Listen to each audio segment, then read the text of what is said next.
Salut à tous, ce mois-ci on se retrouve pour étudier les positions de base.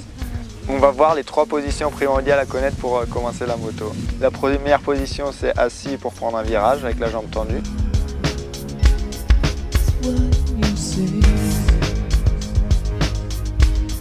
Deuxième position c'est debout en recherche de vitesse.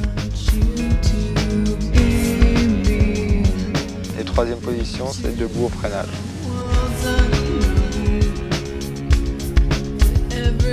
Donc pour la position assis dans un virage, il faut ramener son corps, se mettre assis le plus près possible du réservoir, de façon à mettre du poids sur l'avant de la moto, pencher son corps un peu vers l'avant et bien sûr si on tourne du côté gauche, tendre la jambe gauche, si on tourne du côté droit, c'est l'inverse, la jambe droite.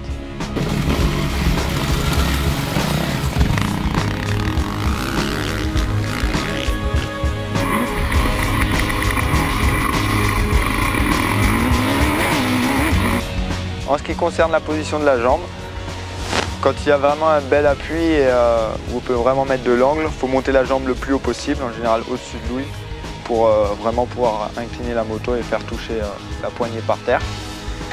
Et quand c'est des petites ornières un peu glissantes, en général on laisse plutôt le pied proche du sol, au cas où on glisse, qu'on puisse vite se rattraper. Lorsque l'on débute, on a souvent tendance à s'asseoir en arrière. C'est vraiment une position très mauvaise parce qu'on ne peut pas virer, on n'a pas du tout de poids sur l'avant de la moto. Du coup, l'avant, on n'arrive pas du tout à diriger la moto. En plus, si on glisse de l'avant, on n'a aucune chance de se rattraper, on est directement par terre.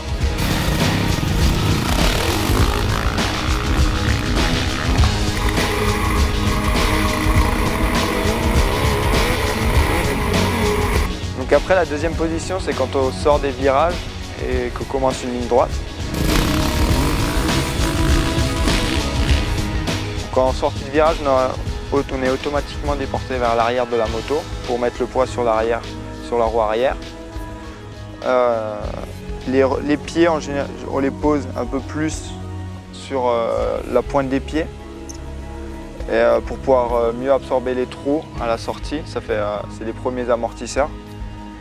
Et après, la position idéale, c'est de se mettre plus en arrière, comme ça, debout, en recherche de vitesse.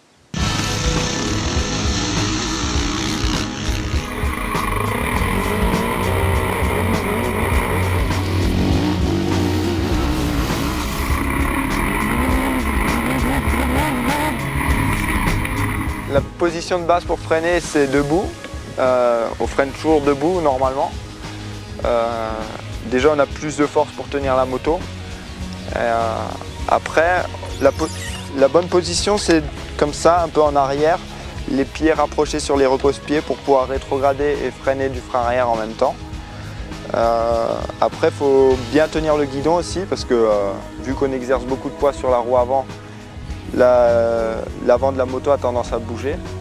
Donc c'est vraiment une zone où il faut vraiment tenir force à moto.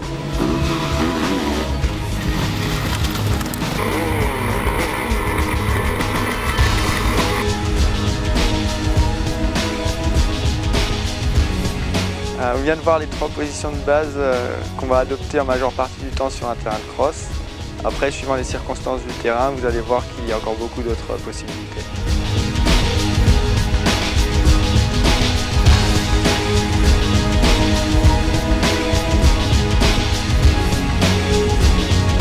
Comme vous avez pu le voir, la position debout en sortie de virage nécessite pas mal de force dans les jambes et dans les cuisses surtout, donc je vous conseille d'aller voir les petites astuces des préparateurs physiques de Touki Sport.